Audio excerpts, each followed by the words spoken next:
Hi, what's happening, y'all? It's your boy Rico from RicoScores, and just to let you know, the Washington Commanders will be giving us an official, technically unofficial depth chart that they came up with tomorrow, as in Tuesday, August 6th at 9 a.m. So I figured before that comes out, even though I know it's pretty late, I'm starting to record this at 9 p.m. I still wanted to give my best guess at the depth chart. First of all, some of the starters who are at the top of them, some of the guys who are below that, like some of the direct backups that should make the team, and then some guys that are further down the depth chart who will more than likely make the team. So this is just a completely blind, let's just throw this out there based off of things that we've seen and heard from camp, from different reporters, media members, even fans going to the camps. I'm just taking all of the data that I have at my disposal, because I haven't been to a single camp yet. I have not had the chance to fly up to Virginia to see any of them, but everything that I've heard, seen, read from all kinds of articles, all kinds of tweets, this is what the depth chart seems like it is as of today. But before we dive into all of that, make sure you stiff arm that like button, stiff arm the subscription button, stiff arm the bell next to that subscription button so you get notification each and every time I release an informative and opinionated video just like this one. Make sure you stay tuned for all of the content. Really appreciate y'all for staying tuned and supporting every video. Y'all been going crazy. We're back in the flow of football right now. Can't wait for these games to start. I will be live streaming the Jets preseason game, and of course I will be breaking down all of the joint practices that we have with the Jets as well, just like I break down any other training camp practice. So make sure you stay tuned, because I'm your one-stop shop for everything Commanders. Appreciate y'all. Let's go ahead and dive into this video. Let's get it. Adam.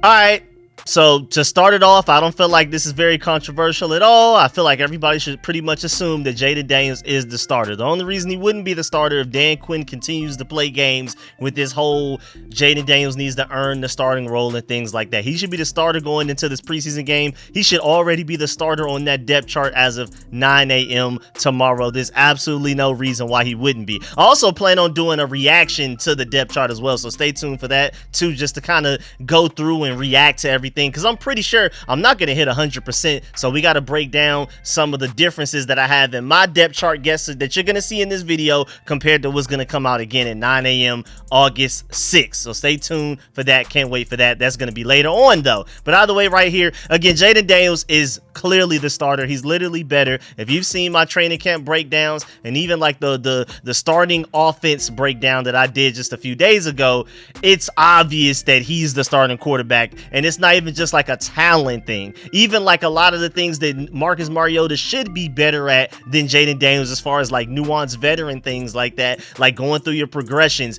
pre-snap, changing protections at the line. Jaden Daniels is already further ahead than Marcus Mariota at that. The only thing that's really interesting is that now with the new rules, there's no reason not to keep at least 3 quarterbacks on roster the way that they set it up now. And honestly, I remember hearing somebody say a few days ago that Jeff Driscoll has looked better than Marcus Mariota, and Sam Hartman, even though he's been getting the least amount of snaps, is also impressed. So he's, as of right now, Marcus Mariota is probably your second string quarterback, but that may not last long, man. I mean, who knows? By week 1 of the regular season, Jeff Driscoll and Sam Hartman may supplant Marcus Mariota for those last 2 spots outside of Jaden Daniels, from everything that I'm hearing in training camp so far. Now, Marcus Mariota has had his moments. I'm not saying it's been all bad, but he's definitely looked like the worst so far overall through training camp. But you also got to take it into context. Sam Hartman is going against 4th stringers when he does get out there. Jeff Driscoll's usually going against 3rd stringers. Marcus Mariota, even though he's not going against the starters all of the time, he goes against a mix of second stringers and starters. Him and Jaden Daniels pretty much split the starting and second string snaps, kind of go back and forth, even though Jaden Daniels begin more starting snaps like lately, like the past few practices. But overall,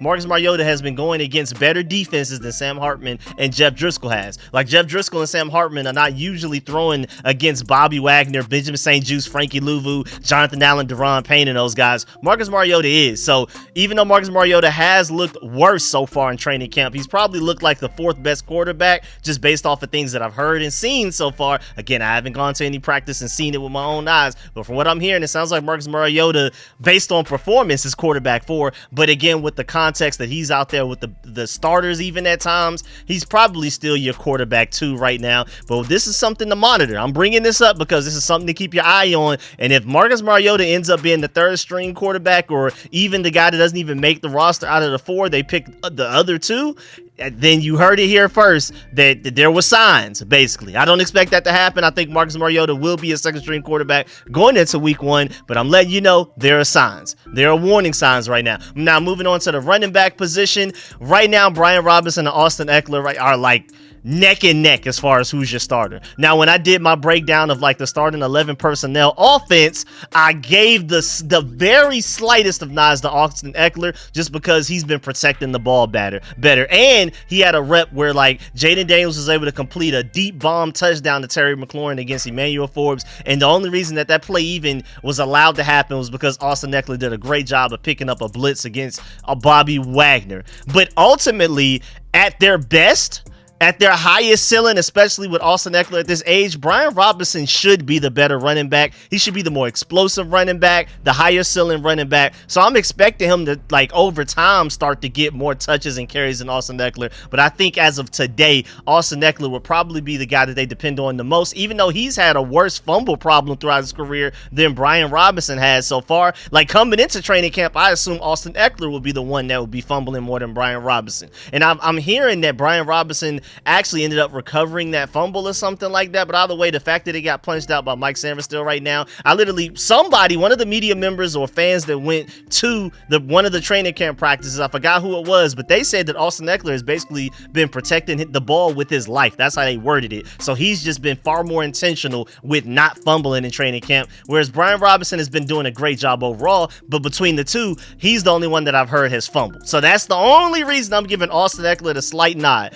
But if Brian Robinson can pass protect like Austin Eckler, and if he can protect the ball like Austin Eckler has been doing this training camp, Brian Robinson is the preferred running back. And maybe he isn't today, but maybe even by the time we get to week 1, Brian Robinson emerges and is that guy. But at the end of the day, these guys are like a neck and neck. I don't even want to say a 1-2 punch, because they're probably going to be dead even on carries, and it may be dependent upon the matchup that we're going against, who has the hot hand that day type of thing. So that's why I put them both in orange. Then before we put on pads, Jeremy McNichols was the running back getting the most praise and raving reviews from media members and fans that were going to the practices. Then once we put on pads, I believe even Dan Quinn pointed out the fact that Chris Rodriguez started to really stand out. So we'll see. If we only keep 3 running backs as of today, I think Jeremy McNichols, like if we had to play a game tomorrow, Jeremy McNichols is probably your 3rd running back, just based off of what I've heard from the first few practices of training camp. But ever since we put the pads on, Chris Rodriguez's momentum has been gaining. And don't forget these undrafted free agent running backs that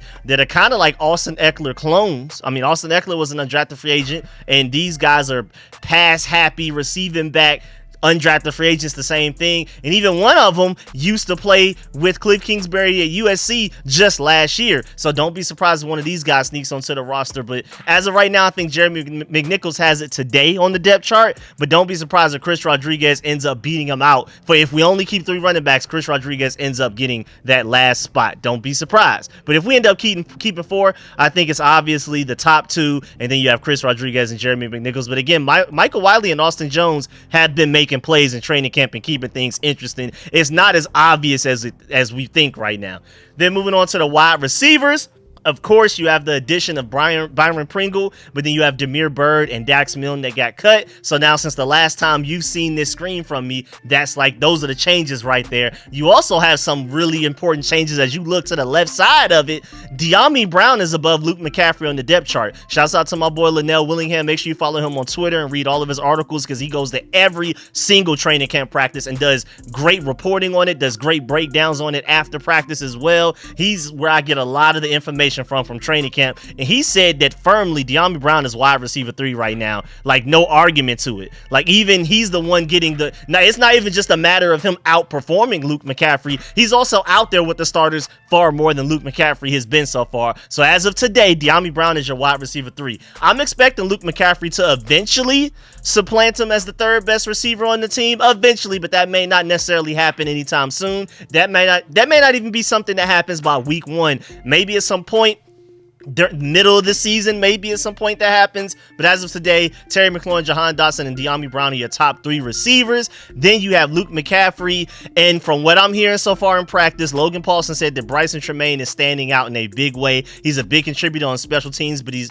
like I've been saying since last year when we brought him in as an undrafted free agent, it would be nice to have a wide receiver with some height. Luke McCaffrey, outside of Bryson Tremaine, is your tallest receiver at 6'2". Bryson Tremaine is like 6'4", 6'5". That niche alone. And then the fact that he's making a play, it seems like every training camp practice, and he provides you special teams value. I think that, hey man, out of a lot of those guys whose names in white, I would give Bryson Tremaine the edge there. Then Kazmir Allen, Dan Quinn said it himself. Right now, your 2 best returners before we went and signed Byron Pringle, and this is probably why we went to go sign Byron Pringle. Dan Quinn said it himself. Once we put the pads on, Kazmir Allen and Mike Sanford still stood out amongst the rest, head and shoulders above the rest at kick return. So Kazmir Allen's probably just a safe lock on this team just because of his kick return value, but he's also been making plays as a receiver on offense. And then Byron Pringle, we literally brought in to be that additional kick returner because, like I've said in several breakdowns in my training camp analysis and things like that, you've already seen me talk about this. But yeah, if Mike Sanford is one of your top 2 kick returners, you need another kick returner, because I love Mike Sanford as a kick returner. He used to be a receiver just as of 2 years ago. He just switched the corner 2 years ago. I feel like a lot of people forget that. That's why it's no surprise that he is a great kick returner, because he's a very athletic wide receiver at heart. That's literally what he was.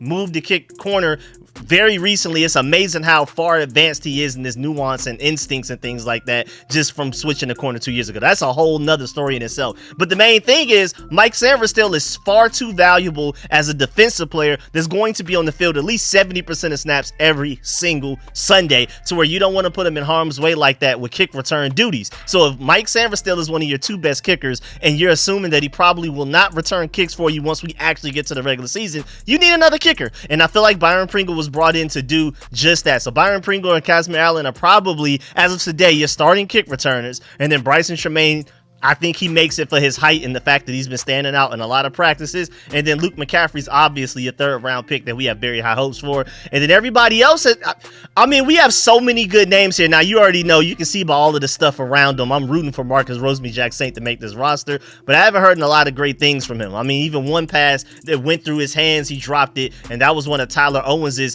interceptions. And then you have Jamison Crowder, you have Olamide Zaccheaus, Davion Davis, and Mitchell Tinsley. I've been hearing great things about all of them.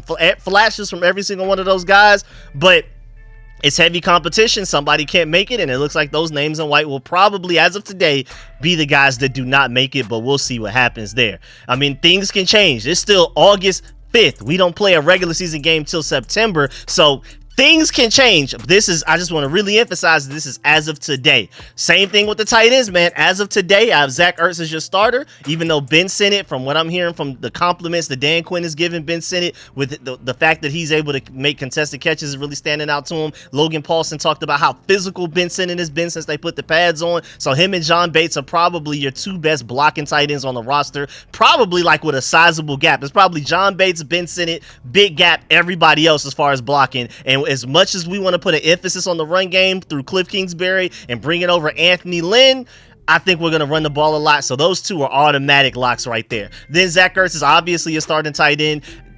Serge the Shooter, like, make sure you follow him on Twitter and everything as well, because he's the one going to all of the practices, and he's the one taking a lot of those great pictures and screenshots that you're seeing. And he said that basically, fantasy owners, heads up, you may want to go get Zach Ertz, because he looks like Jaden Daniels' favorite go-to target right now when in doubt. And then Armani Rogers, I mean, first of all, I'm rooting for him because of his ridiculously high ceiling, his absolute freak athleticism that he has. You saw the flashes in 2022 when Scott Turner was even giving him the ball out of the backfield and he ran for like 30-40 yards. You just can't teach that type of stuff. I like Cole Turner as a contested catch monster. I like some flashes that I've seen from Kosin Yankov as well, but I think Armani Rogers will get the nod, first of all, just based off the ceiling, but I've also heard about him making more plays than anybody else, but that just could be simply people not paying enough attention to Cole Turner. Who knows? But as of today, I'm rooting for Armani Rogers to make the roster as the 4th tight end, and I think as of today, he probably is your 4th tight end. Logan Paulson, a former tight end who watches plenty of film and literally works for the Commanders right now,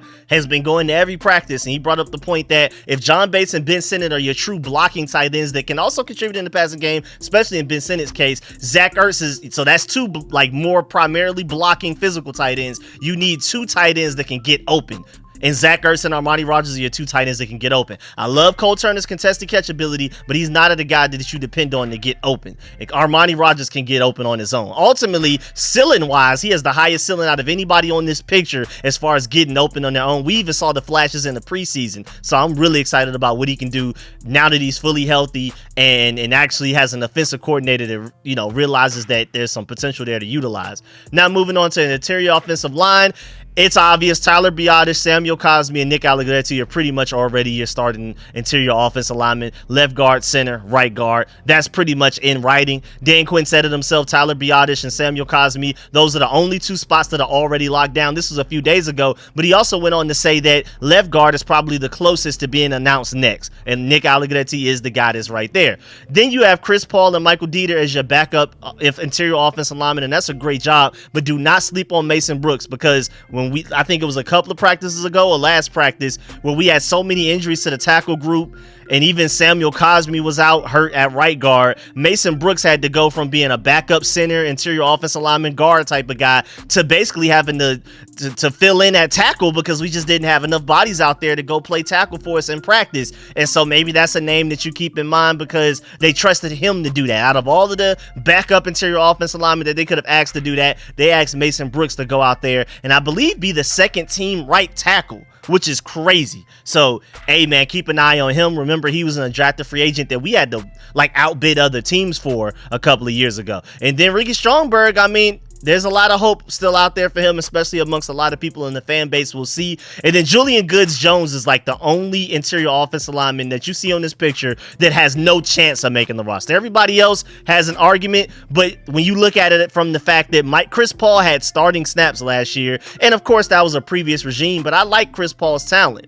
And Mason Brooks and Ricky Stromberg, if they want to make this team, they're probably gonna have to beat out Chris Paul because Michael Dieter is supplanted. Yeah, I mean, he got it. He is the backup interior offensive lineman, especially backup center. Then it's Mason Brooks and Ricky Stromberg trying to fight Chris Paul for that last spot. Maybe they keep an extra, maybe they keep a 6th interior offensive lineman, and then it's Mason Brooks versus Ricky Stromberg for that. We'll see. But I think it's quite likely we only keep 5. And when you put it in a perspective like this, is like, man, I mean, I like Mason Brooks a lot. I think Ricky Stromberg has some potential to him, but when you're looking at our roster and you size it up like this, that's why I show you the pictures and everything like that, and even indicate who's the starters, who's the backups, and who's probably on the outside looking in. It really puts things into perspective. Like, man, we have some good depth here. I'm not gonna lie, I like Ricky Stromberg and Mason Brooks. It's amazing that they may not make this 53-man roster. Next up, offensive tackle wise, Brandon Coleman's got it, man.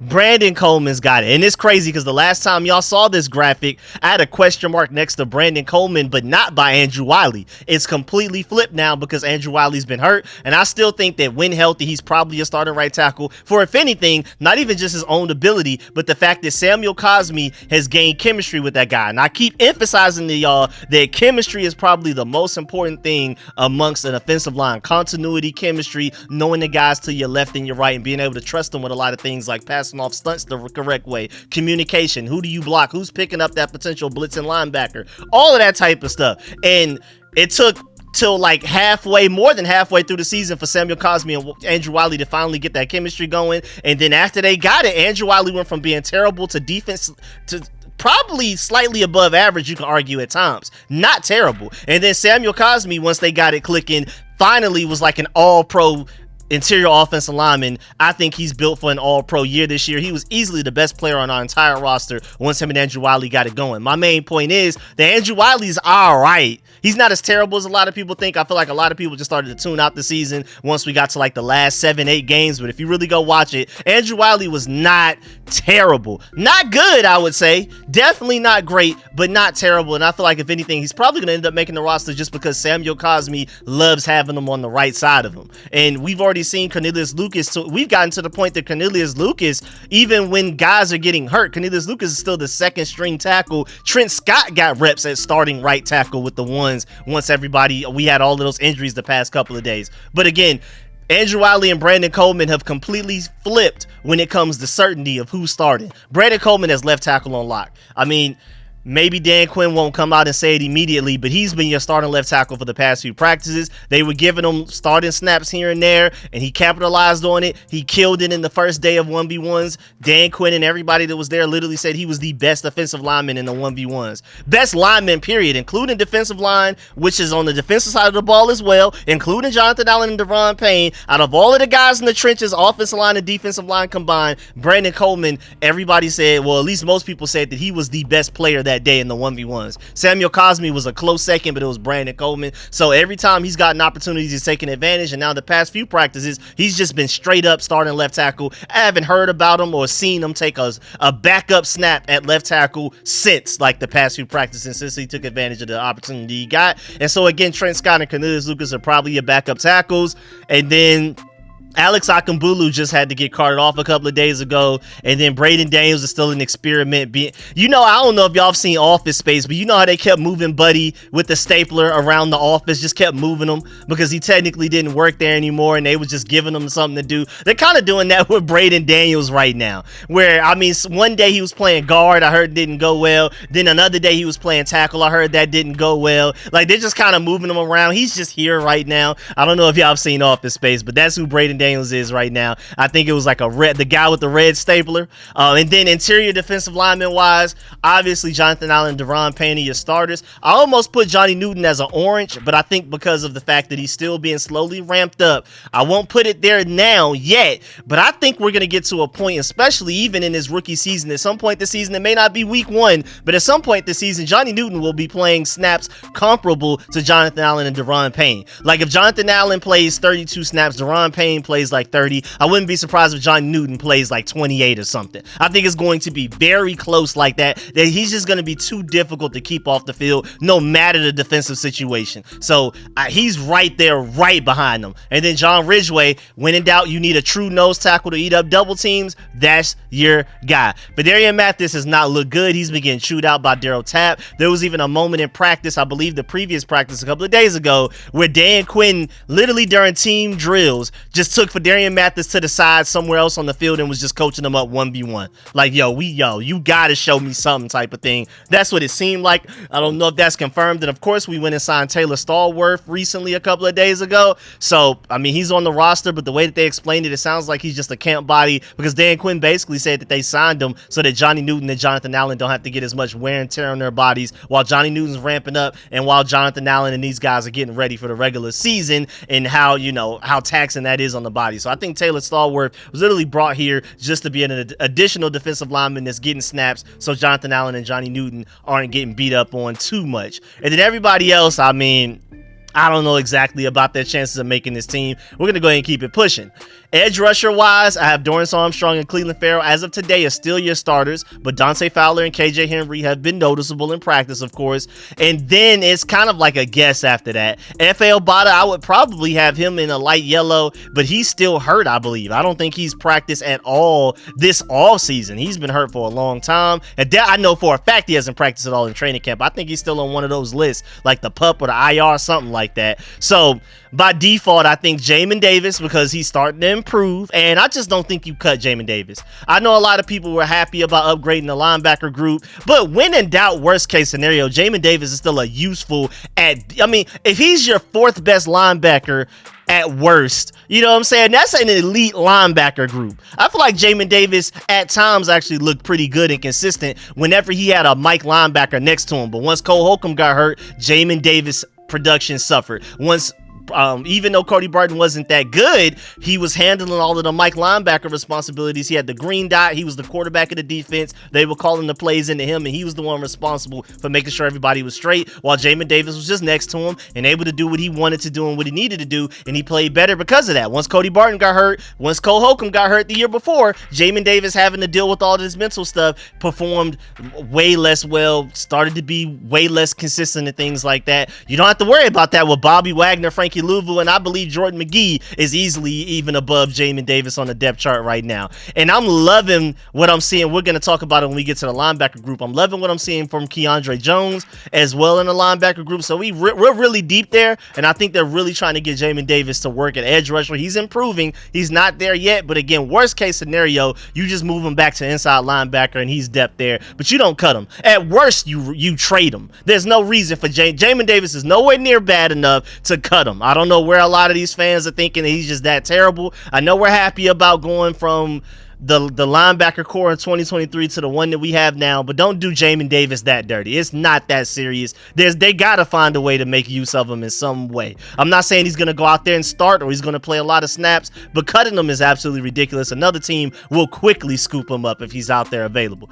Now moving on to the linebackers, like I said, Keandre Jones, whose name you see in white, don't sleep on him. I've been hearing about Bo Bauer even getting snaps with the second stringers at times. So this linebacker group is really interesting. But at the end of the day, obviously Bobby Wagner and Frankie Louvu are your two starters, because we're more than likely only going to be out there with two linebackers most of the time, because how do you not have Mike Sanford still on the field at any given point in time unless he's tired? Then Jordan McGee, your 5th round pick. Frankie Louvu has raved about him multiple times so far this training camp, so I'm expecting him to contribute in a big way. But Anthony Pittman, we brought him over from the Lions as basically like a pure special teams guy, but I've heard, I think Logan Paulson said that he's been out there with the second stringers as well, so he probably makes the team mostly because of special teams, but he's not a guy that can only do special teams. He can play a little bit of linebacker for you if you got to reach that far down your depth chart on any given Sunday. Then outside cornerback wise, obviously Emmanuel Forbes, Benjamin St-Juste, and Michael Davis are your 3 top starters. Right now, technically, Emmanuel Forbes and Benjamin St-Juste are your starters, but Michael Davis has made enough plays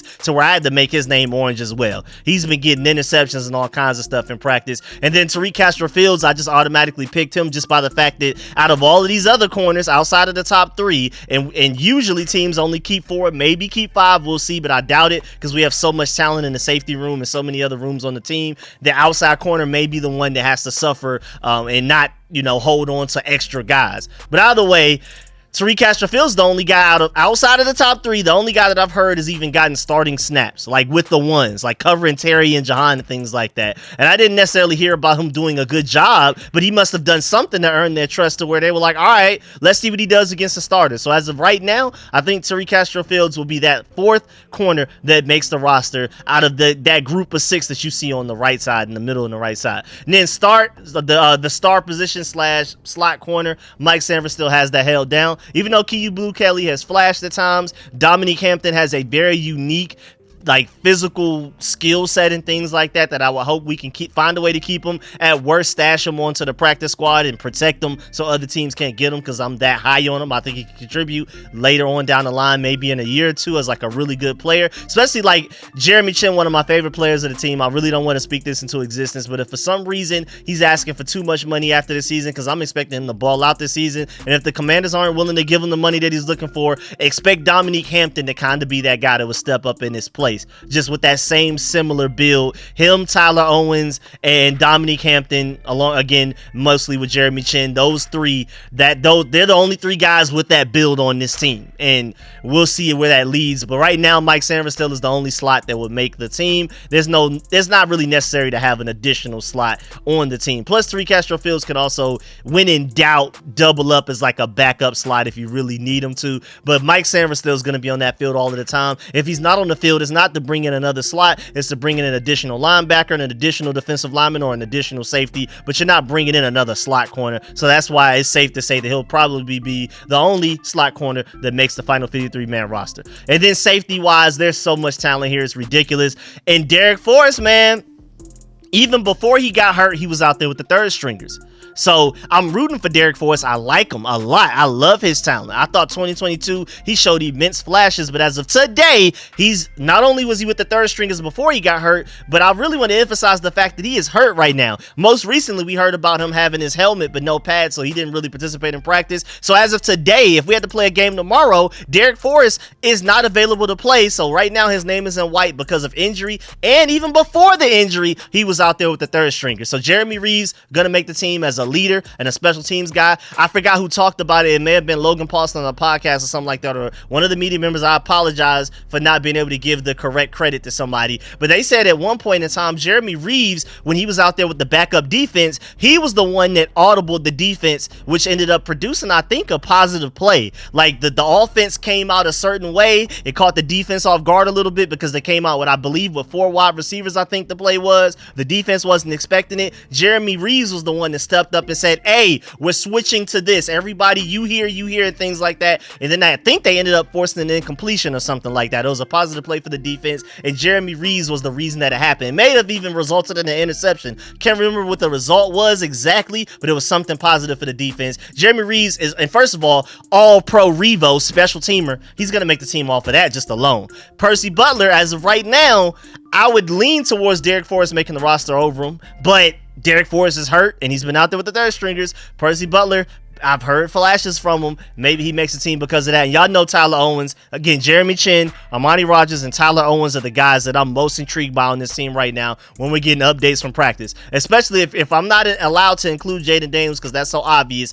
Easily my 3 favorite players that I'm paying the most attention to are Jeremy Chin, Tyler Owens, and Armani Rogers. When we get to these joint practices and these preseason games, when I'm live streaming, those are going to be the 3 guys that I'm most excited about potentially going out there and balling out because they're freak athletes. So y'all know I'm rooting for Tyler Owens. And as of right now, I mean, is he leading the team in interceptions in training camp right now? He already has 2. I know Michael Davis has 1. I believe somebody else may have gotten 1 as well. But as of right now, Tyler Owens is the only one that I've heard confirmed has 2 interceptions in the secondary. And then Logan Paulson also said even before he got those interceptions that he was standing out in special teams. And he looks really good there. And then again, with his unlimited ceiling, the highest relative athletic score arguably in the NFL right now, arguably the biggest freak athlete with the most ridiculous ceiling, he's going to make the team. And then obviously Jeremy Chin and Quan Martin are your 2 starting safeties. And I forgot who said it. I think it was Logan Paulson said that they've been mixing up the secondary a lot. Like those guys have been moving everywhere, but like just base defense, Jeremy Chin is your strong safety. Quan Martin is your free safety. There you go. And then lastly, special teams. This is weird because Tressway obviously your starting punter. I should have done Tyler Ott in orange as well because he's obviously your starting long snapper. He's a pro bowler and everything like that. We're good to go. Going from Cameron Cheeseman to Tyler Ott is arguably one of our biggest upgrades in the season. Going from our linebacker core last year to the one this year is big, but going from Cameron Cheeseman, one of the worst long snappers in NFL history, to a Pro Bowl long snapper in Tyler Ott is a huge upgrade as well that I feel like enough people are not talking about. I feel like a lot of people just forgot about that part. But kicker-wise, Brandon McManus, whatever he got going on, now we're stuck with Ramiz Ahmed and Riley Patterson. And sadly, the guy that was Chris Blewett's backup in the UFL is the guy that's winning the kicking competition. Everybody that's been keeping track of how many kicks they've made and missed, right now Ramiz Ahmed is beating out Riley Patterson, which is not good because, again, Ramiz Ahmed was the backup to Chris Blewett. That very Chris Blewett that y'all remember was on the Commanders a couple of years ago and was literally blowing it like his last name. He literally blew it. Ramiz Ahmed was his backup, and then he's out here missing kicks. But the problem is Riley Patterson has missed even more kicks so far in this kicker competition in training camp. So that's not a good situation. Kicker right now is by far our biggest weakness on the team. Hopefully we can figure something out. Hopefully other teams start releasing their kickers so we can claim them on waivers and we can add them into the kicker competition mix, because I think it's time for Riley Patterson to go. If you're doing worse than Ramiz Ahmed at this point, we need to start holding the sweepstakes for y'all as fans to start going out there and try to do these kicking competitions, because there's no reason Ramiz Ahmed should be our starting kicker going into week 1. The fact that Riley Patterson has been getting outperformed by that guy is absolutely unacceptable. So kicker, we got to figure that one out. Yeah, man, that's the end of this video. Please get in the comment section. Let me know how you feel about everything discussed in this video. Please stiff arm that like button, stiff arm the subscription button, stiff arm the bell next to that subscription button so you get notification each and every time I release an informative and opinionated video just like this one. I really appreciate y'all for supporting the channel. Do not not leave this video without leaving a like. And I already know when it comes to depth chart predictions and all of those things, who's the starters, who's the backups, who's going to make the team. I already know a lot of people, a lot of y'all disagree with me. So please let me know what you agree with, what you disagree with, and things like that, and explain why for both sides. So let me know what your roster prediction would be if you disagree with mine. All of that type of stuff. I'm going to try to find some time to read and reply to as many comments as possible, because I'm very interested in seeing how y'all feel, because some of y'all may have gone to practice and I haven't, so maybe you know something better than I don't, you know, or maybe you have some different intel. Again, this is just based off of things that I've heard and seen so far in practice, and again, I have yet to go to a single practice. So again, some of y'all may have better information than I do, so let me know if you would disagree with any of my predictions, and let me know why. Like, give me example plays and all of that type of stuff. So make sure you, especially like the Derek Forrest thing, I know a lot of people are definitely gonna disagree with the Derek Forrest thing. Let me know why and all of that type of stuff. I really appreciate y'all. Again, do not leave this video without leaving a like. I'm gonna catch y'all later. Appreciate y'all. I'm out.